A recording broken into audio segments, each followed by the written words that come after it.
कोणीतरी जाऊन नवाज शरीफचा केक कापून केक खाऊन आलो होतं आणि बिर्याणी खाऊन आले होते. हे पण कोण होते हे फडणवीस साहेबांनी सांगावं मला वाटतं त्यांनी मोठ्या साहेबांवर आदरणीय हिंदू सम्राट बाळासाहेब ठाकरेंवर टीका करणं हे कितपत योग्य आहे हे त्यांना जनता सांगेलच.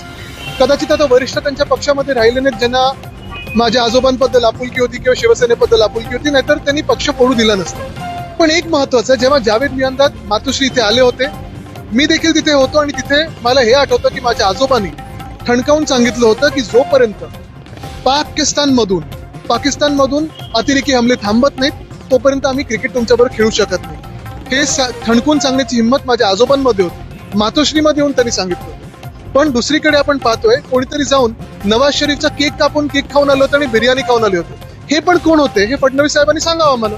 आणि दुर्दैव हे आहे की जे सांगतात की आमच्या रगोरगोमध्ये सिंदूर आहे, जे आता सिंदूर ऑपरेशन सिंदूर बिहारमध्ये निवडणुकांमध्ये राजकीय दृष्टिकोनातून वापरतील, तेच लोक आपण पाहत आहेत की त्यांनी आता परवानगी दिली बीसीसीआयला जाऊन तिथे क्रिकेट खेळण्यासाठी.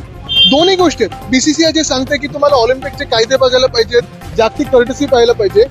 हेच ऑलिम्पिकचे कायदे आणि हीच जागतिक कर्टसी जर तुम्ही पाहिली तर हॉकीवर पण लागू होते.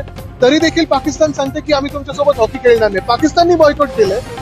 पण आमच्या देशातल्या देशभक्त पार्टी किंवा दुसऱ्यांना जे सर्टिफिकेट देतात की तुम्ही पाकिस्तानला जा, ते जाऊन उत्सुक आहेत, कारण बीसीसीआयला जे पैसे मिळतात ती पैशाची लालच भारी पडते.